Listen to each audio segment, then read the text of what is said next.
popular topic on our YouTube channel as well as in the clinic. And people want to know, can I crack my own back? Can I crack somebody else's back? Is it okay if I step on someone's back? And quite often we have a patient come in the clinic saying that they do this or they like to do this, and I want to go over that today. So I'm just going to show you my screen here, and we're going to talk about this very important topic. So first of all, my name is Dr. Cary Yurkiw.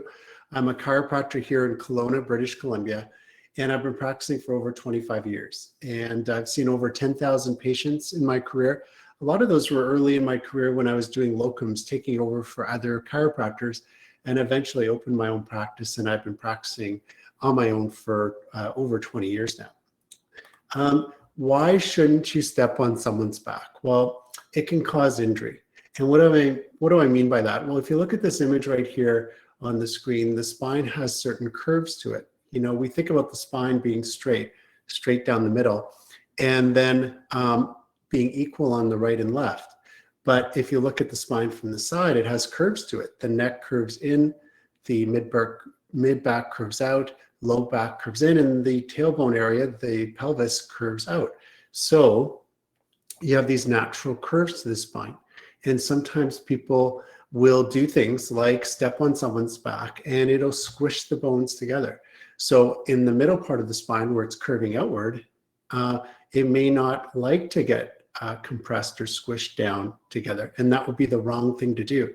And depending on the weight of the person, if they're stepping on your back and there's a lot of weight on a smaller person, you can cause some injury. You could cause injury to the discs in between the bones. You could strain the ligaments or the muscles, and you could pinch the nerves, making things worse. The other thing is there's ribs attached onto the middle part of the spine. And if you step on someone's back, you could crack a rib or damage a vertebrae. So you really don't want to do that if you don't know what you're doing. Also, there's underlying conditions, like some people have osteoporosis. And if they do have osteoporosis and you step on their back, it could cause a fracture. So we definitely don't want to be hurting someone. And if you're not sure what you're doing, you're not a licensed professional, not a good idea to be stepping on someone's back. It's important to know their history. So as a chiropractor, we're well trained on the patient's history.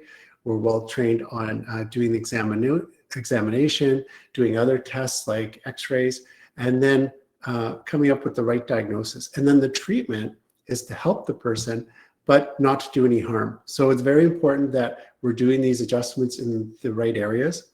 When we do the adjustment correctly, it provides relief for the patient. Often there is a cracking noise if we're doing it manually, hands-on, and that's just the gas releasing between the bones. So that pressure release really helps. It has to be done with the right amount of force, and even as a chiropractor, we have to calibrate the right amount of force because I have children that come in the clinic, I have seniors, adults, athletes, and they all require a different amount of pressure to do the adjustments. So it's best left to a professional. I wouldn't recommend that you do that to someone else. And as a chiropractor, I can tell you I went through many years of education and training.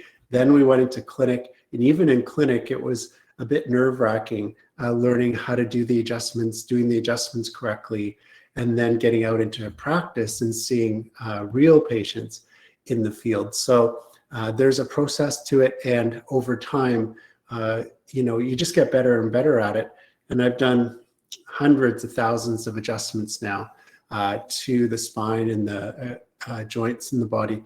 So by now I'm an expert at chiropractic care. So the other thing I want to show you guys before you go today is I'm just going to switch out of my screen here on our website. And what I wanted to show you guys is this screen right here. Okay. And if you're looking to make an appointment in Kelowna, if you're in the Kelowna, British Columbia area, you'd like to make an appointment, this is our website. So it's drcaryurkiw.com. If you go to the site and then you click on these three bars right here on the side, you can then go to appointments. And if you click on appointments, what you're going to see is this, and it's going to explain the process of making an appointment. It's really easy, pretty simple. We just need your first and last name, email address, and phone number. The system will send you a confirmation of your appointment. You can choose a date and time, and we'll send you the paperwork in advance. You can e-sign it, and then you're ready to go. So to book an appointment, you click on this blue box right here, book it now, and then you'll be able to go through the process of choosing a day and time, and then entering your information as well. Usually we can see new patients within 48 hours, and we do work 7 days a week. I am away occasionally, maybe once a month on the weekend, but most weeks I'm in 7 days a week, and it's very easy to book an appointment.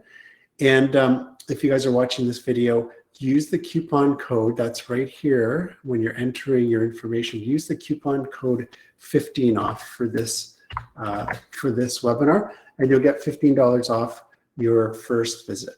So thanks for joining me today. Hope you learned something about chiropractic care, why you shouldn't crack someone's back or even crack your own back.